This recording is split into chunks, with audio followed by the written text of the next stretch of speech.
Hello everyone. Welcome to Discussing Tabletop for June 24th, 2017. I believe this is our 34th episode. Wow, we're already pretty far into it. So once again, I am joined, of course, by my illustrious co-host Joe, and this week we have our returning guest of I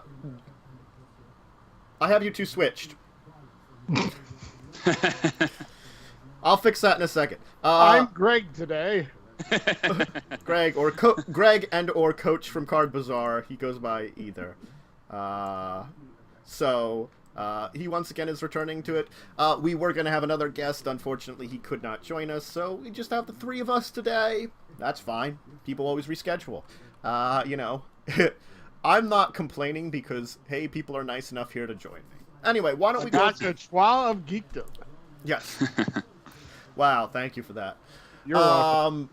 What would it have been if we had a fourth person? Orgy. Well, I think 4 or more would equal orgy. Alright. Well, on that thought this was PG rated. Not with Joe around. I try my best. I don't know what you're talking about. I'm totally innocent. Anyway, so today we have a great amount of topics to talk about. First, I want to talk about the continued spoilers from Hours of Devastation. I know I talked about a few of them last week, but more interesting things are coming out. I do want to talk about because I didn't have Joe here. And I have here Greg with me, who does a lot more of the classic, more like history videos and stuff. I want to talk about some of the returning stuff in Magic, which we did hint on last week, but we just didn't have enough time, I think, to dive into it as much as we probably should. I'm going to talk about a few of the new releases from Pathfinder, because one of them's kind of really cool, and the other is kind of really weird. So I want to talk about that.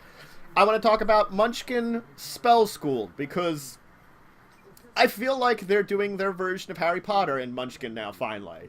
It's taken them forever, and it's a weird thing. And I want to finish up by talking about a interesting print-and-play card game called Revolution, which is about the French Revolution, but not what you'd think about the French Revolution. Vive la Revolution! I know. We'll discuss that when we get to it. But why don't we talk about the Hours of Devastation, the continued spoilers that they have. So, we effectively have learned that we've seen the 3 gods in this one.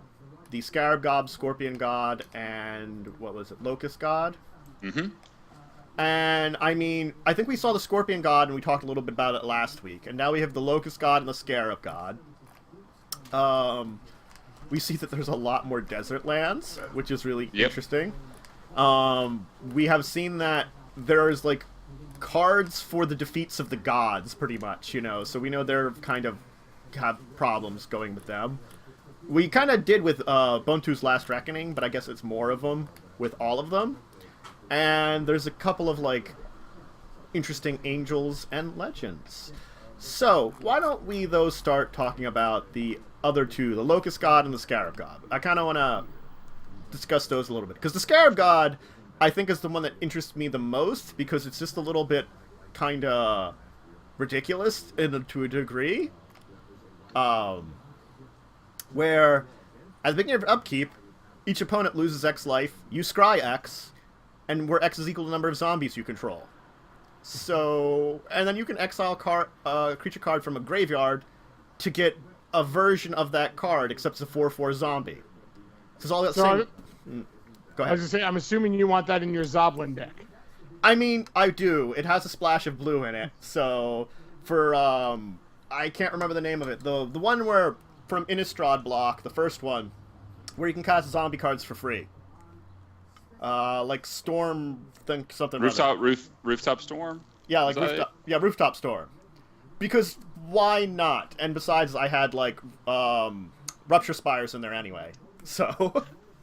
Yeah. So why not? Anyway, that's the big one. The other one's still interesting because it's when you draw a card, you get an insect, and then you can draw a card, discard one with its ability. And all three of these gods have a completely different mechanic than the ones from the last one, which is another interesting thing. That if they die, they go back to your hand at the beginning of the next end step. That's a very interesting mechanic in comparison to like the last versions of gods. It's a different form of indestructible, essentially, because instead of, with the previous gods from Amonkhet, they're indestructible, but they get exiled, they're done. If you find a way for like the opponent to sacrifice it, then they're done too.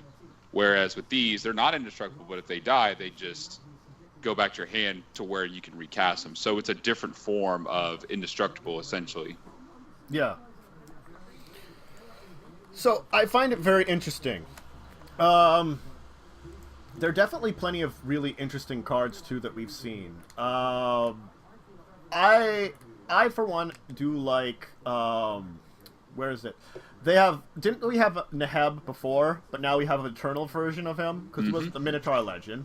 Yes. So that's a very interesting one because he gives you mana and has your opponents lose life, and he's red zombie. And we have the Sphinx, like the Sphinx tribal, because of the Unesh. Sphinx spells cost 2 less to cast, and when you recast a Sphinx, you look at the top 4 cards of the library, put 2 into piles, 1 in your hand, 1 into your graveyard. I mean, that's sort of like really. Sphinxes have been out there, but it's like Sphinx tribal, okay, yeah, and. Oh, and Daraju, the search your library for Planeswalker cards and prevent one of the damage to your Planeswalkers. I think someone described it as the essential for your like Super Friends deck. Probably. What do you think about it first? How about you, Greg? Well, Joe's about some of these cards and what else you've seen in here that you find interesting. Well, the Scarab God is going to bring back either blueback zombies or an Esper version of zombies, I think. And Scorpion God is going to bring a different form of counter love to the game. And then Locust is going to bring Izzet into the fold as far as, just creating a big board state along with, splashing the color blue in there and getting more card draw. So lots of variety, and the fact that it goes back to the hand if it gets destroyed, so that way you can recast it, that's kind of an interesting piece. So you're going to have to try to exile these behemoths, because once they hit the field, they're going to start doing damage almost immediately. Yeah, that's true. And I don't think any of them are particular, they're all really decent casting cost, too, is the thing, too. And it's just the fact that you can keep throwing them out there, and it doesn't matter if they die. You can get them back very easily. Now, the one thing I will say to that is, I think is if it gets countered, then it goes to the graveyard. So blue's gonna, it's gonna favor a very control-y, blue decks, to where if you cast it, all right, counter it, just get out of the way. You can't use it anymore.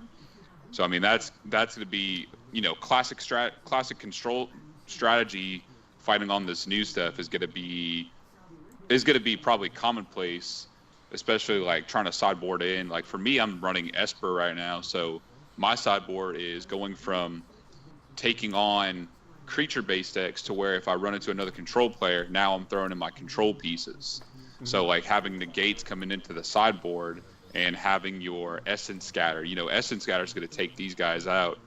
You got Censure can take these guys out. You got Disallow, which can take these guys out. And, Disallow is probably the more powerful version of it, because now you could hit Planeswalker abilities or just abilities in general.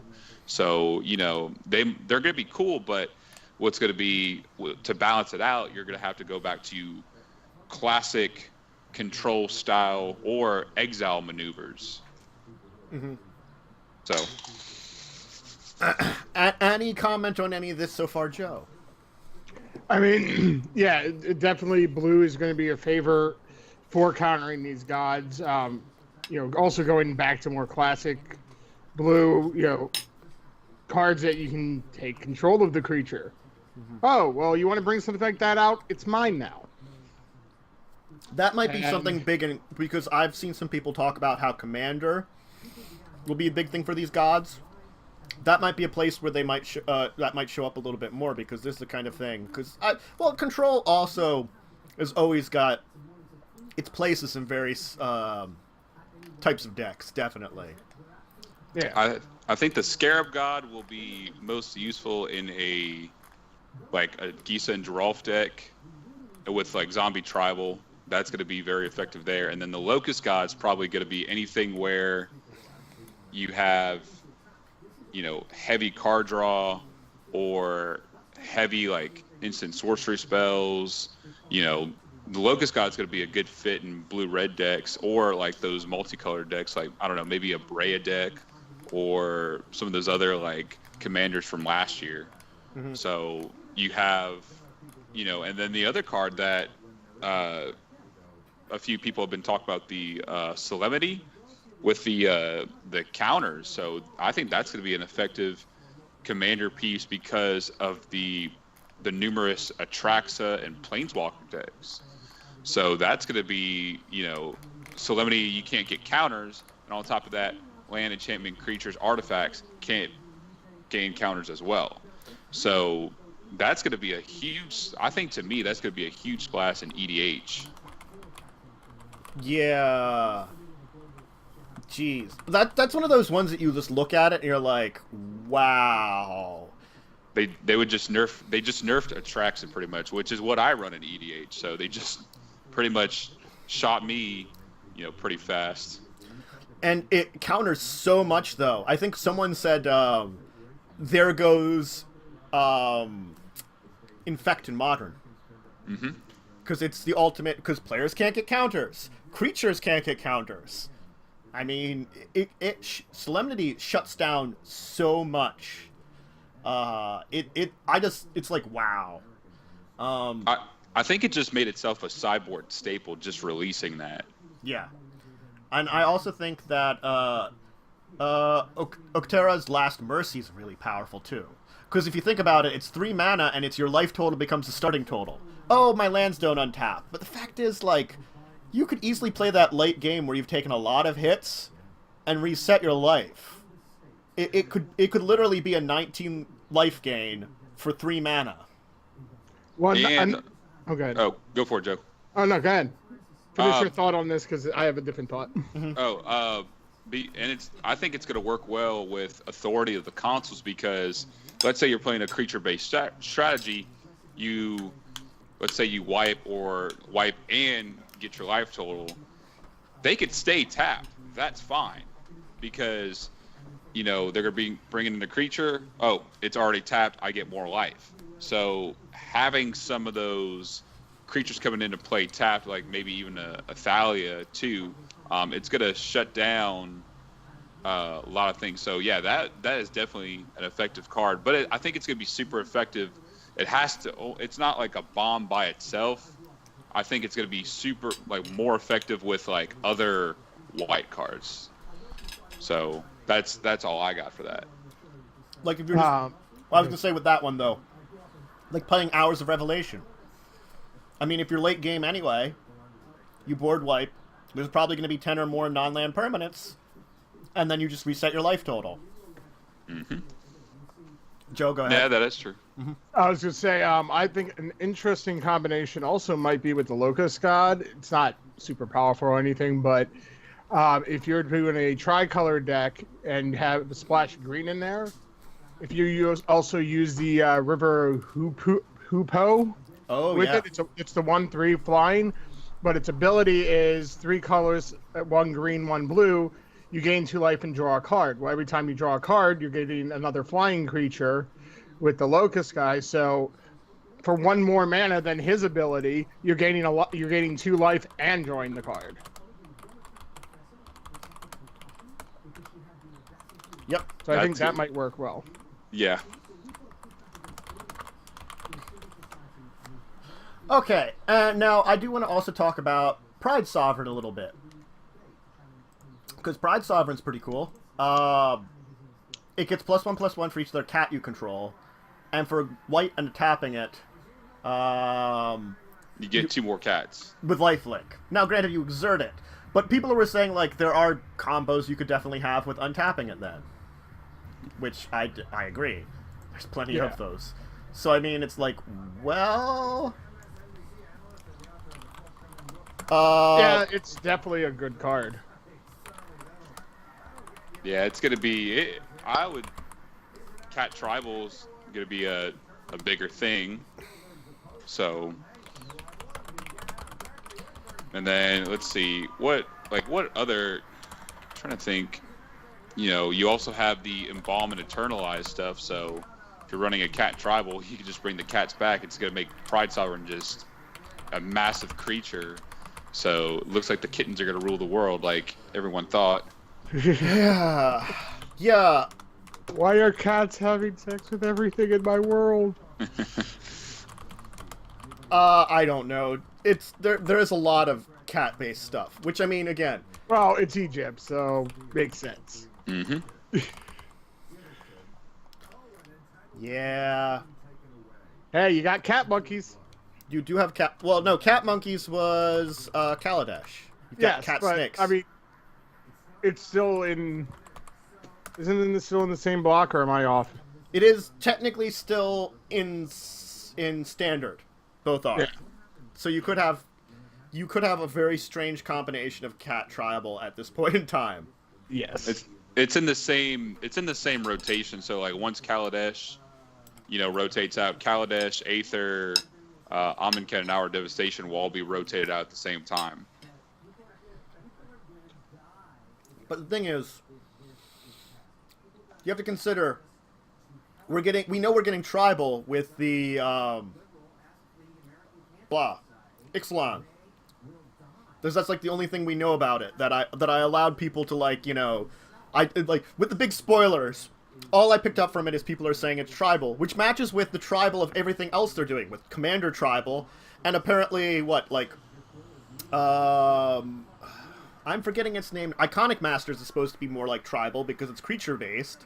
So I mean, what we're having is like a lot of tribal the back end of this year, and we're seeing signs of it now in Hours of Devastation and stuff too, which I don't think we saw a lot of tribal hints in like Kaladesh block. You had a little bit always, because you've got standard creature types like humans, Aetherborn, and things like that. They're your standard types of creatures, but this one definitely hints at groups of tribal that are more unusual, and when we're getting into stuff that might enhance it, I see a theme for this year almost, I could say.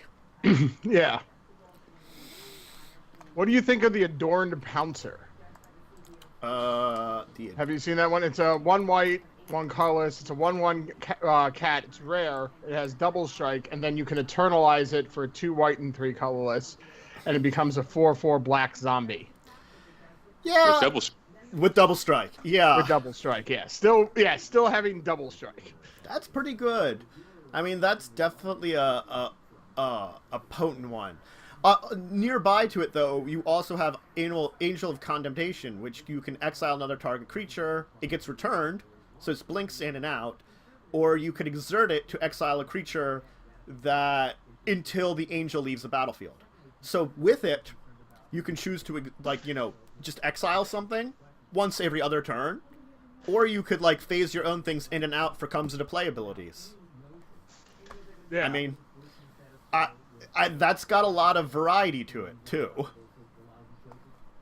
No, there's definitely some great stuff coming out. Oh, a Cursed Horde. Mm-hmm. For 1 black, 1 colors, target attacking zombie gains indestructible until end of turn. Yeah. And it's a 3/3 zombie itself. Yes, I was gonna say, which because it could technically give it to itself because it's not other zombie. I was gonna say there's the self hive mind, because if you remember hive mind, it's everybody copied a spell. It's swarm intelligence. It's when you cast an insert sorcery, you copy that spell and can choose new copies. That's kind of, I feel that's a pretty good one too. Yeah, and with all the with all the exert stuff, I'm just thinking of a card that might be super effective in this, and that's from the Kaladesh block, and that's the Paradox Engine. Because think about it this way: you exert something, and then you cast a creature, all those permanents get untapped. So you just exerted something, all those things come back straightforward looking at you. So I mean, that might be an effective piece that if you're going to run a heavy amount of exert or tapping a lot, I think Paradox Engine would actually be a great fit for those decks, because you could just keep exerting and casting, until you run out of ideas, and before you know it, you have either a large board state or a whole bunch of non-land, permanents that aren't creatures that could just essentially take over the game for you. Yeah, you. So I was just thinking about that. Just the Paradox Engine might come in, be a great fit. Even though it is 5 converted mana, it's colorless, so you could use any kind of mana on it. No, that's really true, because it does, like, it will allow for like a lot of more of these exert abilities, and it just combining with them might be very interesting combos. All right. But so far we've seen some good things from Hour of Devastation. It does look interesting. Definitely, it looks like it's shaping up to be an interesting set, and an interesting theme to it. Definitely too, because I think I talked about this a little bit last week. I like the fact that they have a little bit of like a desert theme with some of their abilities and stuff, because it's not only they putting these actually into it, they're actually making a theme to it. I like that then, Yeah. Yeah. Mm-hmm. Granted, I mean, what? Oh, like when they spoiled the Planeswalker decks, there's just some really interesting cards in those too, like the Visage of Bolas artifact, where you specifically search for Nicol Bolas when you play it, or the Nissa one where you can search for Nissa, and it's like, it's end Nissa, a forest, and a creature for 5 mana. I mean, there's some very interesting things in those too, even the Planeswalker deck, but... Alright, why don't we move on though, because I did want to cover a couple more other things. We talked briefly last week about some of the announcements of Magic, and the fact is there was a lot of stuff to talk about, so we didn't have as much time to talk about everything. And with the group here, because we do deal more, I think, than the people I was talking with last week. I'm not 100%, but I feel like we deal more with more classic stuff. We talk about it at least. Or like, me and Joe, we definitely have, I really have older knowledge. But I do want to talk about 2 of the things that are coming out again, and what at least what you 2 think about them. Return to Dominaria, and the Unset. Because that's a really weird one that I definitely want to talk about, too. Because we did talk about it a little bit last week and what we thought about it, but... I'm really surprised they're bringing back another one. Yeah, that's me, too. I never thought they did really great, They're fun cards, but, it's stuff you really can't play with. Yeah. It's more for shits and giggles or for collecting than anything else. I just but mm-hmm. Okay. Go ahead. I was gonna say, but they are fun to to look at and be like, look at this one, and fun to explore. But when do you ever really make a deck of a deck of them? Because they're never legal anywhere. So it's like, unless you're specifically playing a tournament that's based around them, or just playing with friends who it's like, hey, I'm gonna play a goofy deck. That's true. Friends are always a good place to probably get that in. It's kind of like the Magic version of PG-rated Cards Against Humanity. Yeah, a little bit of that. Like before, in previous sets, we had rock papers. What is it? Rock lobster, scissor lizard, and paper tiger. Yeah, it was rock paper scissors in card form that they defeated each other. I mean, it's a silly thing, and yeah, I see that. And there are plenty of other really silly themes, like like I think the original one had clam folk or something. It's like, what the heck is clam folk? It's like clam-headed people, or I remember when the original one came out, and it was just like, this is bizarre, but it's really fun. yeah, I mean, and this is only what the third one they're doing, right? it's the third one they're doing. Apparently, it's been in production since 2011, though.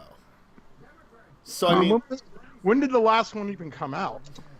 Because it was Unglued and then Unhinged. Unhinged came out early 2000s, because Yeah, it was right around 2004, I think, because I just did like a video on it the other week. I think it was on 2004. Yep. November 19th, 2004.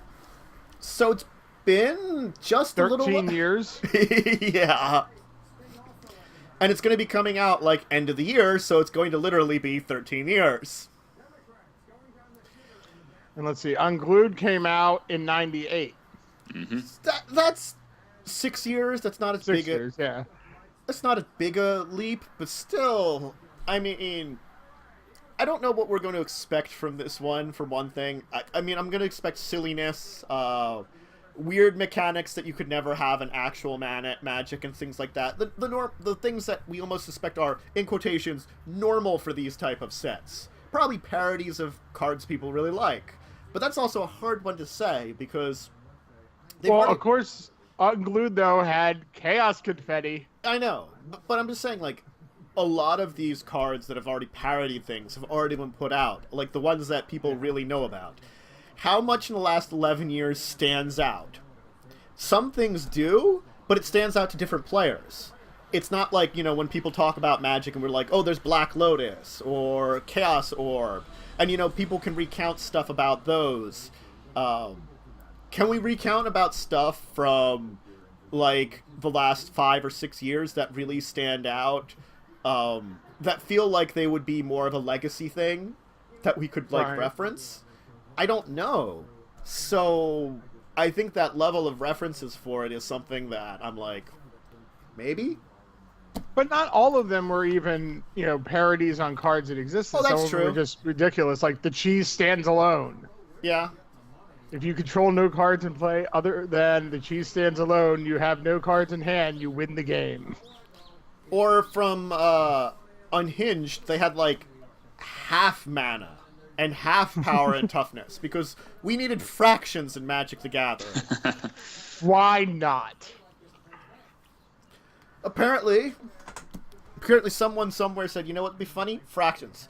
Now, I did find, which is one of those interesting things, because I've heard about it nowadays, that people actually will make decks based around a single artist. Which is an interesting concept. But Unhinged had artist things. Like, things that affected artists. Yes, it did. I do remember that. So it's like, okay, we've gone from, talking about that to actually doing that. I don't know. It's gonna be an interesting one. Yes. Yeah, I'm looking over, like, the original Unglued and just laughing. Like, Jester's sombrero. Yeah. I think because Jester's cap was big at the time. And so they might do a couple of cards like that, so I don't know. Well, they probably could reference, like, the Eldrazi Titans or something with something. Yeah, I could see some Eldrazi cards being in there. Just, like, joke ones. Now, are they going to have a spoiler season for Unstable? I have no idea. Oh, man. And I think people have joked that if they don't have a horse theme or something because it's a stable, bottom bump. I don't know. But why don't we talk about the other one a little bit? Return to Dominaria. Or, I'm sorry, they're not calling it Return to Dominaria because it's a return, but they don't want to reference that. It's just Dominaria. Yes, indeed. Going back to the first plane. Yeah. Now, I gave my 2 cents about this. What do you two think about this? Because this is one of those ones that, like, people talk about them returning to, but until they announced it, I don't think anybody had a clue that they would ever do it, I like the idea. I just, to me, going back to the starting point, essentially, going back to where it first started in, I think it was Antiquities, where you had the official lore starting out. I mean, that's going to me, I'm excited for it, because it's like looking at a plane that's, from the past, and, me starting in like cons, you had like Tarkir, Kaladesh, like all these cool planes, but to go to the original one, to go to the very first one, the very first mythical plane to ever start Magic's history, to ever start the Magic franchise, I think it's going to be something special. And me being somewhat of a newish player, I've been playing the game for like 2.5 years, I'm definitely excited for this. Yeah. And it's definitely one of those interesting things, because you were saying Antiquities, when we start to get this lore, and they did it for so many years, and I can understand why they stepped away, but if you consider that, like, even on Unlimited or the limited sets, there were hints of Dominaria. There were, like, we know that, like, Sengir is a group within Dominaria for Sengir Vampire, and, like, the Benelish... The Shivans. Yeah, the Shivans and the Benelish, and all these groups that actually were there on the plane and that were hinting at them. It's just we didn't really have the story behind it up until then.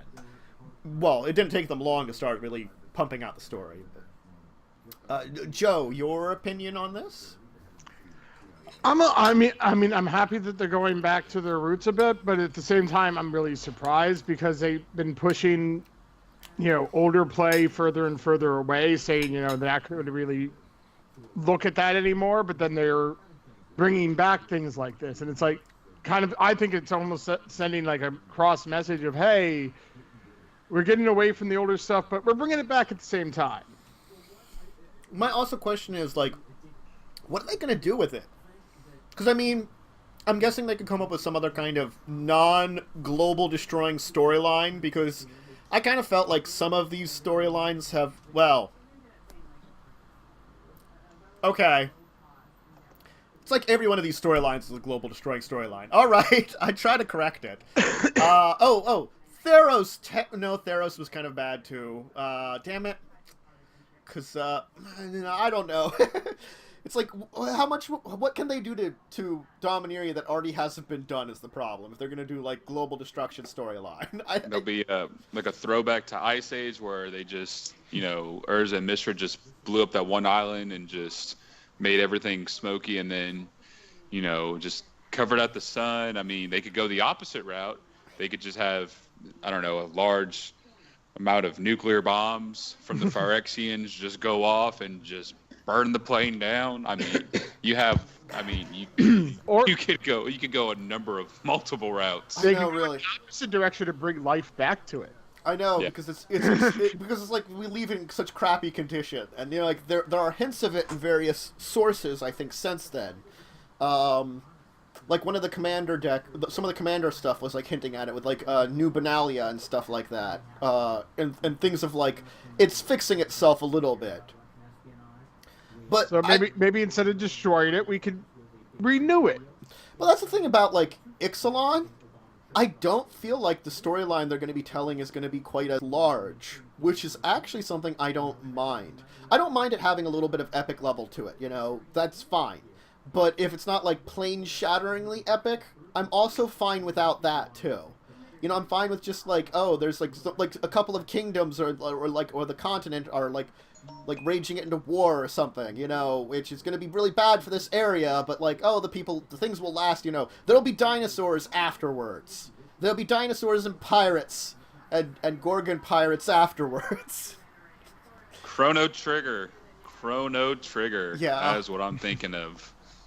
So I'm just interested in what I guess if we see what their storyline's going to end up being, because even Hours of Devastation, and I guess Kaladesh wasn't as epically global destruction, because it was really, going after Tezzeret in the end, and the, rebels versus the, consulate, which is pretty big, but it wasn't, like, earth-shattering big, I guess. So, thank you, Kaladesh, for that, and your entire... It was more of a, like, government overthrow or leadership overthrow. I mean, which is kind of a different.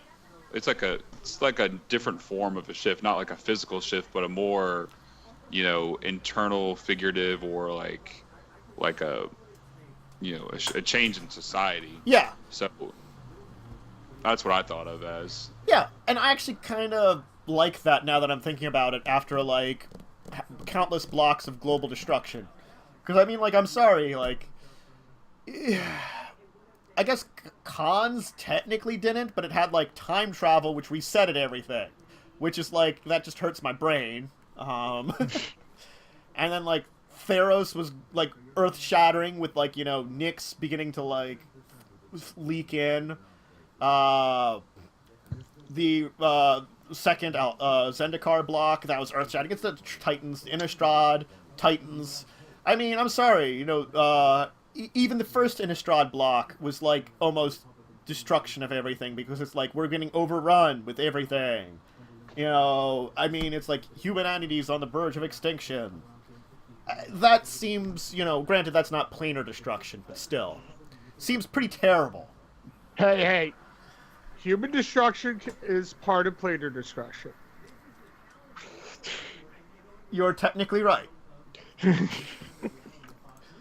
Thank you for that one. Don't discount us humans yet. Too late. Too late. Discounted you. I try to count you all, and I discounted you. So what are you then if you're not human? Too bad. What? That didn't even make sense. I have answered you correctly. You will enjoy it. Are you a lizard man? Possibly. That explains a lot. Anyway, alright. So, yes. Return to Domineria. Hopefully Domineria. Hopefully we'll be able to talk more about that when we know more about it in the future. Because I'm probably closer to next year, because it doesn't come out till April. Well, judging when they start coming out with, like, the imagery, yeah. I'm guessing by the time the second set in Ixalan comes out, we'll start seeing images of it, or maybe a little before then. Especially since magic security seems to be rather lax. They theoretically fixed that problem. Spoilers! All these spoilers! Who's leaking everything? Like, I'm very... Even with, like, talking about the spoilers, I'm still, like, iffy about just having a spoiler season in general. Like, I get why they have it so people can plan around it, but it's just, like... I'm more of, like, the surprise person. Like, oh, here's all these cards, and you gotta, like, look through all of them. Or, yeah, like, I'd rather be spoiled when I open the pack. Yeah. I would also say, like, it's not a real spoiler anyway. They're revealing it slowly but surely. I mean, that's kind of one of those things. They're not... Right, but I rather find out once I open the pack what I'm getting, Yeah. like, going to be in it. I don't want to plan ahead. I'd rather be surprised and be like, okay, now I have them, I can figure out what I want to do with them. Yeah. Absolutely. Mm-hmm. I think that's more of a challenge than, oh, look, I have 5 months to go through all these cards. Well, it's not quite that bad, but still. Oh, you know what I mean. No, yeah. I have months of time to sit here and figure out how I want to build decks ahead of time. Yeah, you got at least a good month, when they start showing off stuff, and, it's still, like, by the time they fill out everything, you still have, like, a good week or so, that you can be like, well, now I know all the comments and stuff, too. Right. So. Oh, spoiler season. You're interesting, but you're also... Yeah. Like, shattering? Yeah. Alright, why don't we move on, though, because I do want to touch on something. Because, Joe, I'm sure you can help me lead this one a little bit. Adventures, Pathfinder a little bit. Because, okay, Aquatic Adventures, I think that one's awesome. I'm just going to say that because it's a book all about underwater adventures. Hey. Not in my ocean. It helps you explore the the world they have, 5 oceans, and their inhabitants. And it gives archetypes, feats, spells, all the stuff you might want for Aquatic. And it seems more underwater adventures for Aquatic, which I guess is something we haven't really talked about too much. But no one really wants an underwater adventure because it's really hard and annoying sometimes. I mean, unless you have Life Bubble. Right, but then it's not even, then it's less challenging. True. Then it's like, why are we even bothering being underwater if we can just be underwater easily? Well, then you still need freedom of movement to like actually move around. Otherwise, you're just like, boo. Then You just send octopuses onto the land because they have a base land speed as good as a halfling, which is ridiculous. Yeah. Or you could just become a stiltopus. Look, that's only you, Joe, and we talked about that, I think. I know. All right, so there's my brief hinting on that one. It seems cool, and if you're going to actually have an underwater adventure, it might help. Which is a very odd space. Now, here's the one I wanted to complain about. Adventurers Armory 2. All right. They had an Adventurers Armory, and I can understand you having magic items and coming up with more magic items. But how many pieces of armor, weapons, like clothing, tools, or little pieces of gear can you actually come up with before it becomes too insane? Really? How much? Yeah, it's kind of starting to become D&D 3.5 all over again. Well, I think they're also running out of a little bit of stuff. If we would be able to open up the book and say, like, oh, this is interesting, and this seems to have great stuff, but the problem is, I don't feel like it might. Granted, I don't think this is, like, a huge book. I think it's one of their, like, medium-sized ones, because it's not super expensive. Yeah, it's only $14.99 on Amazon. So it might be, like... It might not be like the Ultimate Equipment, which was a really huge book, but no, it's probably one of their smaller books, maybe 50 pages or less, I'm assuming. But it's still like, how can you come up with like how have you not had all the weapons you're going to want to need at this point in time? Because it's like less. It's then it becomes more flavor and less actually like mechanics, because the mechanics then just repeat themselves all over.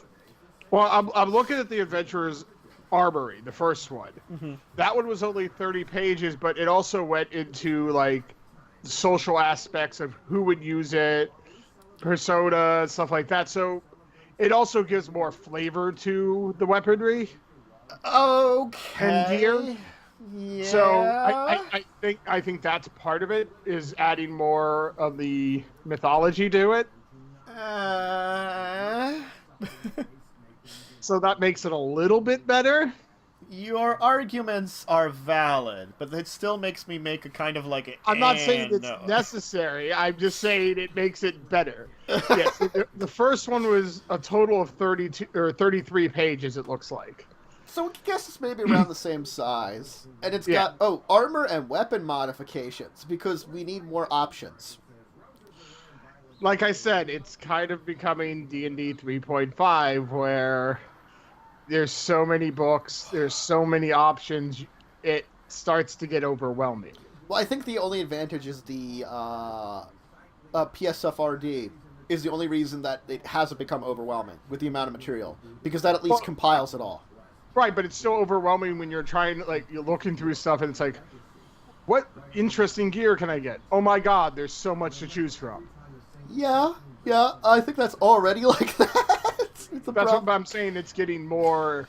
It's getting worse. I think that's something that someone had complained about, like the possibility of 5th edition. More options means more abuse of the system, and the longer you go, the more options you have.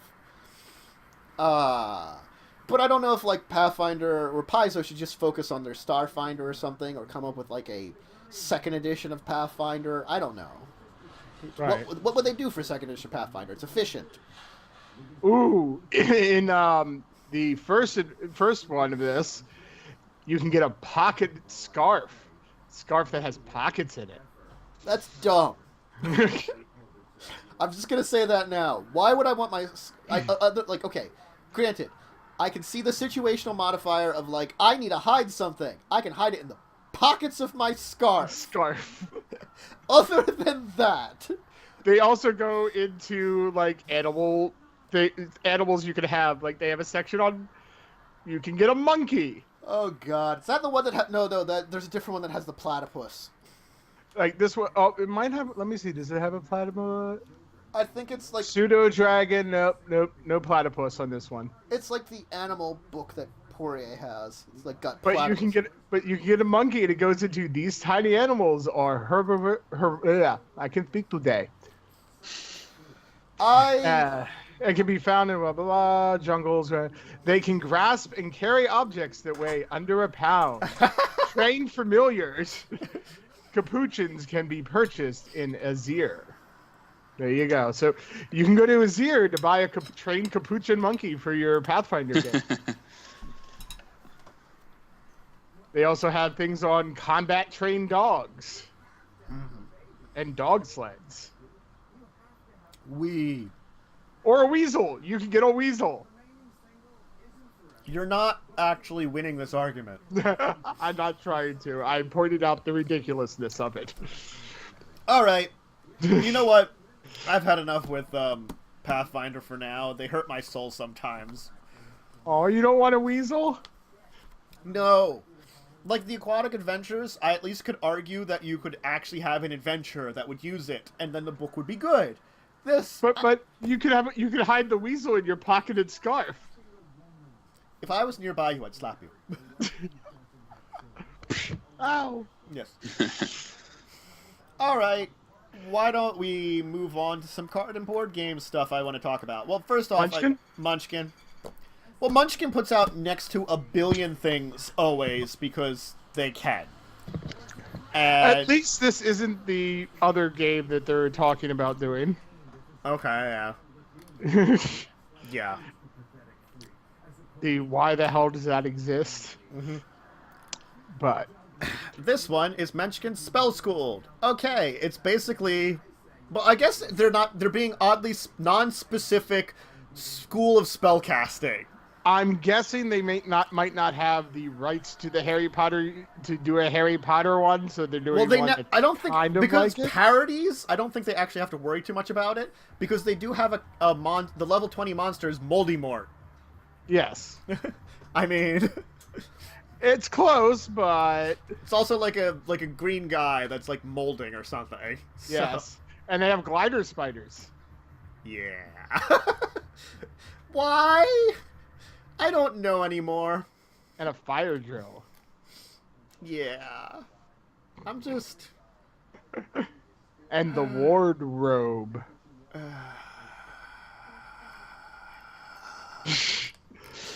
Did I kill your soul? A little bit. I mean, I see them there, but I just don't want to talk about it, because it's like... Okay, I get you, Munchkin. You, and this is definitely one that's different from the other ones, because it's, you know, oh, we're a wizard school, or I'm sorry, we're a mage's school. Magic class has never been the same with Munchkin. Hey, pick up your bubble wand. But it's still the fact that it's yet another parody that I don't know if we needed. And I mean, I guess if they hadn't done a lot of other stuff, I would be okay with this one. But, like, the list of the other things they've done in the past couple of years, where it feels like they're drawing from the end of the barrel, it's like, why didn't you do this one earlier? I love Steve Jackson games, but they are a bit of whores. Wow. They are. I have to admit it, because they will come out with stuff that is just like, okay. Oh, and apparently it's a Walgreens exclusive. I didn't see that. Maybe you can get it only now at Walgreens right now. Yeah. Coming soon to Walgreens. Exclusive. I think you could probably order it from them, I'm guessing. But other than that, you have to go to a Walgreens for a while to get it? Walgreens? Really? It's like if you go to their page, that's what it has, the W symbol for Walgreens, and it says exclusive. It's like with what was it? The Target exclusive. Oh my God, Oregon Trail, the card game. It was exclusively like Target for a little bit. It was the weirdest thing I've seen. Oh God, yeah, I can understand that. But yeah, 112 cards and custom dies. Suggested retail price $19.95. $20, like most of the major like core sets of Munchkin. Yeah. Yeah. Okay, I didn't know about this one. Munchkin Kobolds Ate My Baby. I think that's like a web comic or something that they did something of. It's Nope, only a 15 card booster. Yeah, but it's Huh. it's based Maybe on it's a web. based on the RPG of the same name. Ah. I guess it's a like parody one. Because I think about the Wizard of Oz one, of course, because they had to do that. Yes. No, the level of different Munchkins that are out there now are like... They also have a second Wizard of Oz ones. There's Wizard of Munchkin Oz, and then there's Munchkin Oz 2 Yellow Brick Raid. Ooh, maybe it has the flying couch thing. From the horrible sequel movie. From the 80s. I can only hope that they did some of that. I can really only hope. Because that would be awesome, because it was just bad.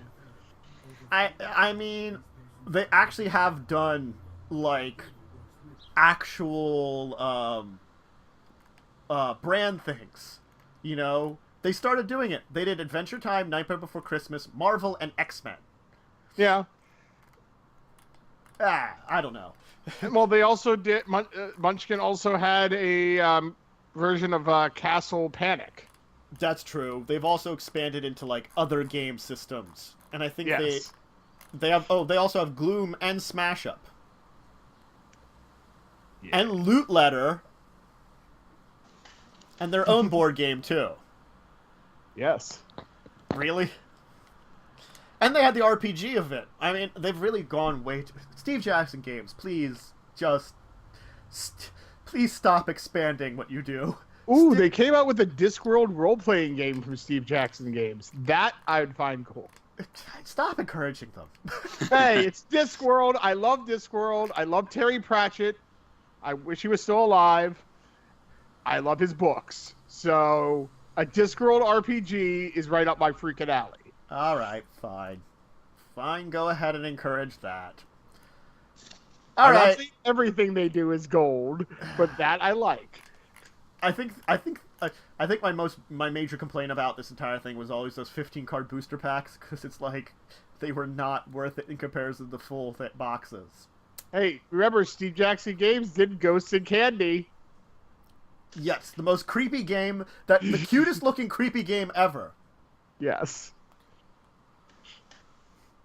So creepy, because you possess children and force them to eat candy until they vomit. So creepy. Who doesn't want to do that? Come on.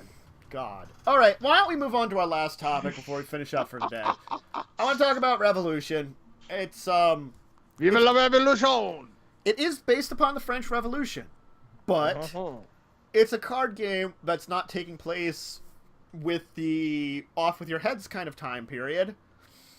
You're taking place in the natural French assembly after the Revolution, where your players are taking on the roles of a political faction composed of a group of famous characters, and they're basically trying to find solutions to state-raised problems while vying for political control. So it's a politics game in the French Revolution. Yeah. Now they have a free copy of the rules, and and you have to buy a PDF because it's a print and play game anyway. Which, I mean, I'm not against print and play games. They're interesting. You know, it's a new thing that you don't have to go to a store to buy it. If you have a printer, you can make your own copy of it basically. Which has been. But I would suggest using like something like a heftier stock than your regular paper. That's true. Yes. Or maybe like going to like a Kinko's or something like that. Do they still exist? They probably do. They still exist. But you can also just get like they do make like greeting card paper that's a thicker stock, or photo paper or something that is thicker and printed out at home. I wouldn't use your basic printer paper because yeah, you could use can't card shuffle stock. them. Yeah. Yeah, you can't shuffle regular paper very well. Unless you buy the only other option would be to buy a cheap deck of playing cards and Glue it on? some puzzle glue, and there you go. Here's a deck of cards.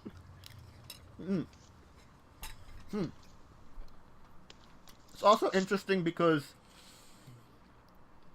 they're saying the way that the game is played is supposed to be like historically what led to Napoleon's assumption of power. Mm-hmm. Wow. Yes, indeed. Interesting. I know.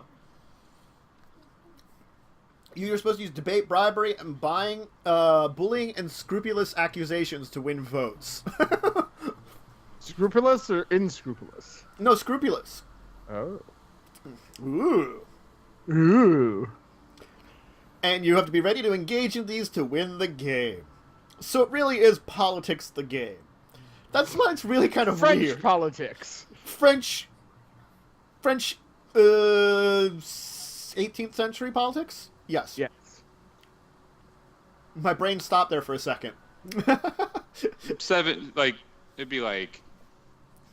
be 18th, 19th century, because like right in between there, Yeah. give or take. Yeah.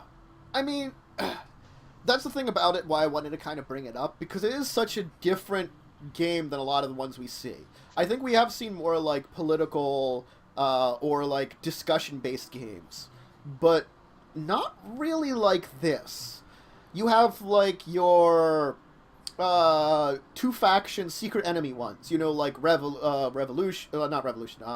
Resistance, or something like Secret Hitler, where you have like two sides and you don't know what the sides are. This one is you have three sides and everybody knows what the sides are, and then you basically go at it. And I'm guessing there are conditions for winning your side that are played out in game and in cards. So it takes that feeling of like, you know, you're discussing things with people about, you know, plans and stuff, and puts it on its head a little bit, because it's not like, it's a different kind of opposition. So I think that's definitely why it's interesting. There might be games like this, but I haven't heard of one up until now, personally. Joe? No. This is definitely unique. For me, it's a little on the dry side. That's the only thing I worry about with it, is it might be pretty dry, because, you know, the card previews don't really give you a lot. I mean, it's like you can, for an action, tax, or there's a crisis of financial straits. It's like, wow. It's, no. I mean, I would have to read through the rules and actually try it one time to actually get a hold of if it really is as dry as it seems. Yeah. I don't know if it would be my kind of game. I can actually understand that, which is one of those things. I really do. Although there's another Steve Jackson game, Bill and Ted's Excellent Board Game. God. That's this week is Steve Jackson games. Fine, whatever. That's another one they just have on sale, and I just saw it. I'm like, ooh, excellent board game. Bill and Ted's awesome. Come on. Yes. You were saying, Greg. What's up? You were gonna say something about this entire thing. Oh, I agree with Joe. I don't think it's gonna be very exciting.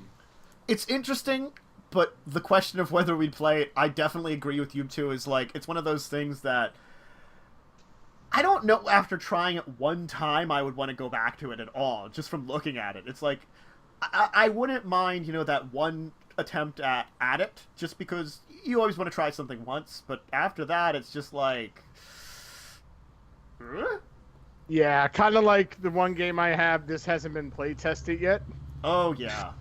It was a fun trial, but it's not a game you could. It's a game that hurts your brain. Yeah. Yeah. All right. why don't we finish with the topics of this week? Why don't we move on to our normal segments that we have every week, starting with, of course, Stories from the Table. Now, we have had all of us on here before, so I do have the option, unless someone particularly has a story from the gaming table that they want to share, whether role-playing game, collectible card game, whether it's a great game, great deck you did, or some kind of awesome session of a board game that you would have. Okay, it looks like Joe has a story. I would have had a suggestion. I would have come up with a suggestion about something we could talk about, but I guess Joe has a story he wants to share right now, so I'll let him take the floor, and we'll see then if... Well, it comes from last week's Strahd session we did. Oh, boy. And how much fun random magical things can be. Mm-hmm. So, in that game, I'm playing a sorcerer who's had a lot of weird things already happen to him, but he's a wild mage. Mm-hmm. And I forget what spell it was I was casting, but my wild magic, I had a wild magic surge. That I got the 1 to 2, the 1 to 2% chance of getting a surge for every turn for the next minute. Yep. And a lot of things happened. Yep. We're in the middle of fighting a bearded devil and two... No, it was two bearded devils. Oh, two bearded devils and... Spiked? No. Spine devil. Spine devil. So, I pretty much was tanking them. You were expending every spell you had to destroy them. Yes. But it was going in our favor, at least. For the most part. You were fighting them alone until everybody else could show up. Yes. It was ridiculous. Hence why... I was kind of happy when the spell surge happened, but... Oh god, there was so many things that happened during those 10 rounds. One, I permanently turned blue. Yep. I also teleported. Yep. I turned into a sheep. Yep. I became invulnerable for the next minute. What? Can you remember any of the other ones? Fog cloud. Oh yeah, fog cloud. Mm-hmm. And a few other weird ones as well that I can't recall off the top of my head. But because of all these things happening at the same time... Yep. I have now turned into a blue sheep. That's probably vulnerable. That's invulnerable. And I'm in the middle of a field by myself. Yep. And the problem is, the one character who has seen me turn into a sheep by accident before has been kidnapped. Yeah. The other two characters are not near me and have never had this happen to me around them. Yep. And I'm a sheep, so I can't tell them, hey, it's me. So if I find them, the best I can do is walk up to them and be like, bah. Luckily, we did gain a level. So I'm debating about switching out a spell so I can actually send a message Telepathically to them. To be like, hey, I'm a blue sheep now. I don't know. You don't need that. You're fine. They'll figure it out. They'll figure it out. I'm just a random weird creature that you just walked up to. Please don't murder me. Demon sheep. I am not mutton. You're a demon sheep. Behold or you. Demon sheep, yes. That was actually a pretty busy session, though, because... Oh yeah, we escaped from the Ember Temple a second time. Yeah, because you went there, like, soaked and into a frozen, like, negative 20 degrees Fahrenheit temple. While wet, you teleported into the middle of it. Great idea. I did manage to get wood to burn. Yes. Wooden coins in a child coffin. Because apparently there was actually one of those in the temple for some reason. Whatever. Yeah, and then we were managed to trudge out. Yeah, and not die. Yeah, Barely. Get back to civilization. Barely. Yes. Ran into some trappers, or a trapper. Uh-huh. And go back to the old citadel. And resurrect a silver dragon using a wish yes. spell. Yes, I resurrected a silver dragon using a wish spell, who is now on our side. Good times. And then you turn into a sheep. Interesting. And then, yes, devils, and now I'm a blue sheep. And your friend got kidnapped. Yes. Which Horrible things keep happening to her. She was also kidnapped by her crazy devil-worshipping aunt that I had established existed in this world. Yes, but that's what I'm saying. Horrible things keep happening to her. Uh-huh. Yeah. This is It's the true. third time we've had to, like, rescue her? If you encounter... And third, I would count her being turning dead. into a werewolf, or, okay, maybe fourth, because also her turning into a werewolf. And being dead and for a then while. Being dead for a while and possessing a little boy. Yes, this has been a really trippy game. I got me new sneakers. Oh, you got new sneakers. Cool. My niece is back. They went shopping. Streamcast's technically here, but she's lying on the floor because it's probably hot. So she's enjoying some shade. All right, cool. Greg, do you have a story you want to share with us? Because I don't know if there's any way to go beyond Blue Sheep, but maybe you No, have probably something. not. Just yesterday at F&M, the first game of the tournament, first game I was playing the second week in a row, my Esper control deck. So playing my friend Frank for the first round. So he had to mulligan twice. So he's down to 5 cards. So I'm just thinking, okay, this could be an easy game for me. Ends up he wins. He ended up winning the game. So I'm just like, so my deck really sucks. All right. So then the second game goes. So I'm playing first, and I have to mulligan. So I'm like, all right, I'm already at card disadvantage. My deck's gonna suck. I'm probably gonna get smoked here. And then I end up winning that one. So it's the first 2 games. The winners both had card disadvantage, like heavy card disadvantage. And so the third game, it was going in Frank's favor, and in my hand I had 2 Sorens. Well, he had a whole bunch of creatures out, so I cast Soren, Grim Nemesis, and I smoked one of his guys, and I was down to like 5 life. So I get 5 life, I keep Soren on the field. So now their attention has to turn to Soren. So a little bit of damage here that I take, and they take out Soren. So next turn, I get another one, cast it down, and I smoked one of his other guys. You have to ask your daddy. So he's down to one creature, and I have some more life. Now at this point in time, it's 1-1, and we're down to turns. So it goes from me essentially about to lose to pulling 2 Sorens, getting some life back, and stalling out to turn 5 to get a tie. So we ended up tying the match. But essentially, I had all 4 of my Sorens out during that time. So it was just one after another. My third Soren, he brought out a Noxious Gearhulk, and I just used the second ability, killed Soren off, got 6 life, killed his creature, and then he's just like, if you get another Soren out, you tie the game essentially. So my next turn, a 4th Soren comes out.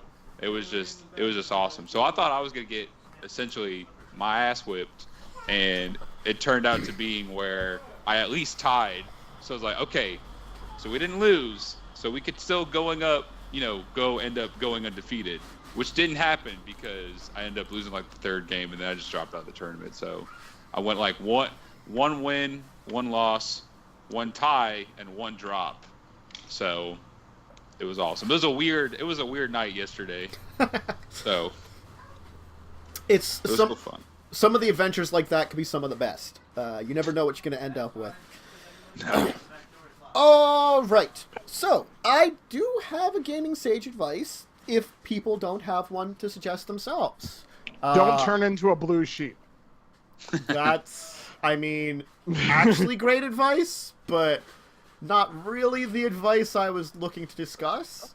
Make sure you have plenty of Doritos. That's always What about- great for gaming. Does anyone have another quarter, or I have to get Funyuns? Yes. Or, Pepsi. Any Mountain Dew? Yeah. But what kind of Mountain Dew? I don't know. We'll Good Red. go. How about some Baja Blast? People like that, or people talk about it at least. Or you could have one of the off-brands, like Mountain Shoutin'. Oh, off-brand Mountain Dews. You're weird. Off-brand everything. Yeah, this is very true. All right. Anyway. So my question, which was an interesting one, I think pertains to the fact we've been talking about going over classics. And I guess this pertains in a way to both a role-playing game or even to Magic, is because, I mean, when is it right to revisit the classics? What is the right kind of atmosphere? When is it right to go back and, redo some of the past in a game? Because as we saw it with, coming back in Past and Magic, I feel like Pathfinder's not learning from the past, from, like, D&D, from 3rd edition. So I feel there is this, like, statement of, like, repeating stuff or looking, or is it... I guess I'm not expressing this greatly. God, oh my god. Wow, English just broke down in my brain. As well as I could, I'm not expressing it. The question I'm looking at for. But those are the ones you want. But let me try to rephrase this in a better Basically, way. what is it good to revamp the past? Yeah, that's a perfect way of saying it. Thank you, Joe. You're welcome. That's what I'm here for, not just the looks. Yeah. So, how about we start with you, Joe, because you actually came up with the best way of asking that question. I think you need to shake things up every so many years in any system, because it can get stale after a while. Mm-hmm. Or it starts to get too insane, like 3.5 did get pretty far out there. And then, they did the reboot of 4.0, and unfortunately went in a horrible direction, but it was a new direction in general, at least. They tried something out, and there were some good aspects to it. They but at least with 5th edition, they learned from 4.0, and they learned from the previous versions of D&D and came out with something really good. I think it's just when a game can get bloated after so many years, and you kind of have to go push the reset button. Mm-hmm. Let's look at what we've done. Let's look at what really worked well, keep that, and cut the fat. And I see them doing that also even in, like, Magic, while they change their gears, like, greatly and test things out. Because we saw them, like, back away from the core set there, and now they're like, oh, well, people really like that. We probably should keep those around and change other things around. We changed the wrong things. But again, yeah, or like, years off from Dominaria. Or, like, 5th edition being very reluctant to actually put out new classes and rather just do new archetypes, which are much simpler. It has totally different flavor, but it's pretty much the same thing with just slight changes. Yeah, well, with like D&D, it's been around for so long. You kind of also have to rejuvenate it with looking at, okay, we want to bring in new players. What is this generation of players might actually want to see that we haven't done previously? Yeah, because that's the thing, is to keep for older players. Hey, I still love to go back to 3.5 at times, and because it's the system that I did the most. But for a newer player, they might probably want something that's a little more up to date and more relevant. And there are people that also do things like love to play 2nd edition or 1st edition, which I respect them for it, because as I have always said, they have their moments, but they're also really, really hard to play. Looking back at 1st edition now, it's so bizarre. You have to have certain stats to be a race, which the race there weren't even races; they were just classes. Like Elf was a class. I think the same could be said for like early collectible card games, though, too. If like we look at Magic and Unlimited, there were some really weird things in early Magic. I'm sorry, how about Raging River, where you literally divide your play area in half? That you have two halves, and you put your creatures on either one side of them, and then only creatures on either side, unless they had flying, could only attack creatures on that side. Well, what was the one card that you end up playing games within a game? Scheherazade. Yeah, Scheherazade. Arabian Nights. Yeah. It's like, put this game of Magic aside and play another game of Magic inside this one. Oh, God. Greg, what is your opinion on this? Because we've been going on a little bit. I know you, as someone that hasn't had a touch of a lot of these classics, might have a different view of it, and that actually might be good here. In my personal opinion, I think it's always good to go have like every now and then, not necessarily shake it up, but have like a throwback. You see what I'm saying? Like kind of like a touch of, oh, here's what like Magic used to be, or here's what some of the games used to be. Just have like a throwback session. And the reason I say that is like think about sports for a second. And the one football team from the NFL that I like watching sometimes is the San Diego Chargers, when they bring in their every now and then the the baby blue home uniforms. And lots of people love that form, and that was one of their football uniforms back in the 80s. And people, like, when they bring that stuff back, they truly appreciate just some of the history of like what their team used to be. Or like teams nowadays that they bring in their old like 60s uniforms, like let's say with like sometimes with like the Saints or with like some of the Cowboys, like every now and then they'll have a home game where they're bringing in just a hint of the past, of the hint of like with the Cowboys, like the glory days. So I would say having like a throwback would let players question, like, was this how games were played back then? And maybe they'll appreciate it, maybe they won't, but I think having, a throwback, it's like a call back to the beginning, and the older players are going to appreciate it because it's how they started off. And maybe the younger players will appreciate it as like, wow, this is what it first was. So, it all depends on if people want to appreciate the past or not. So if you appreciate throwbacks, if you appreciate how stuff was, it's going to hit most people, I would say. So it may be like having a hint of like history thrown at you. That's what I like sometimes. So the fact that they're going to do something with Dominaria, for instance, is, something that I didn't expect. But if they bring some old classic cards back or some old classic mechanics, like hell with Amonkhet, it was cycling. Cycling came back, and me and John were like thrilled about this. And it's like, it's a mechanic that I've never experienced firsthand, but John has, and John tells me about this. And then when Amonkhet, when they brought cycling back, it was awesome. I love cycling cards. I love having the fact that you have a land that you might not use. Oh, pay 2 mana, you get to draw a card. Yeah.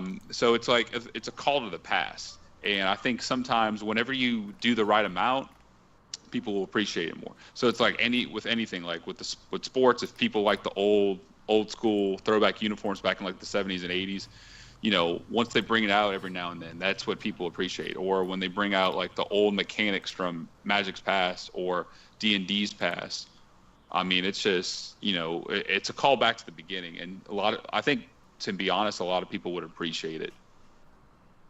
Yeah, actually, that's a good point, is that if they do it right, it works. Because, like, theoretically, because Magic has been actually doing pretty decently with what they're doing. The Return to Dominaria, as much as we can suspect, like, what they're going to do with it, theoretically, they should do a pretty good job with it. And it will be a hint on that past, which is a good one. Or even, like, nowadays with 5th edition Dungeons & Dragons. they put out things like Tales of the Yawning Portal, which were old classic adventures updated for the modern age. Yeah. That's a good hint at the past, because these were like famous ones that people talk about. And the fact is, like, when you update it to this current edition, that's a good point where people can be like, oh, we can try this now ourselves and experience a little bit without that, without going back to that older system, which, you know, I would have to relearn or something, you know. So getting the right hint at the past can actually be definitely a really good thing. So that's actually a really good point. It's like, it's good to look to the past, just don't go too far. Correct. Moderation. Yeah. Definitely. Cool. All right, I think we're pretty good for today. I think that was a really good question, and that was a really good one that we discussed there. So, hey. And thank you for actually expressing it in a great way, Joe. Thank you. You're welcome.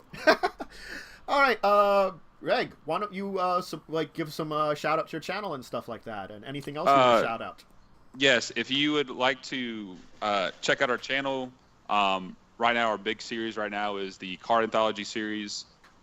We also just started up the MTG Roundup, where we're doing pretty much a weekly roundup of what happened as far as like maybe some of the announcements, spoilers, subscribers that, you know, subscriber milestones that people hit, and some of the news that we like to talk about. And also some of the parody stuff that we're doing, like, for instance, a while back it was the Amonkhet movie trailer, and then this past couple days we put out something that I don't think anyone's really done, and that's a Gatewatch political attack ad.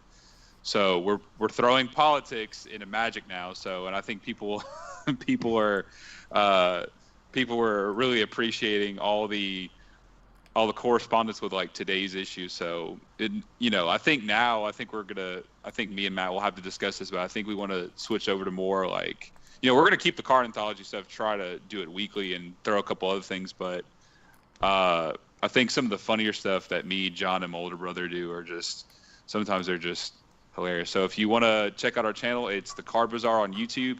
And if you want to follow us on Twitter, which we are very active on Twitter, just search us at the Card Bazaar CC. Cool. All right, Joe. I'm going to guess what you're going to promote, but guess what? I will allow you to do it in place of me. Yeah, we should be coming back tomorrow for I keep Treasure of the Lost Treasure of the Lost Legion. I always, for some reason, I keep going Legends of the Lost Legion. Oh, you really do? Well, there is a legend about it. That's true. We've been off the last 2 weeks due to certain things, but we should be back now. Tomorrow, what time are we aiming for, Matt? I'm aiming for 4, but check online on Twitter if you're looking at us. I will have an announcement when we were actually starting on my Twitter, which again is linked down below for my description. Just because the problems that were had last week, I have a little bit of that, but it shouldn't be as late. Not nearly as late for myself. So. And then, again, watch us next week for more of this. Yep. More Discussing Tabletop. And I will have a normal stream Sunday evening. I'm going to try to use, because I just downloaded XSplit, I'm going to try that with running Subnautica, because apparently OBS causes me to drop frames like ass on Subnautica. Like ass.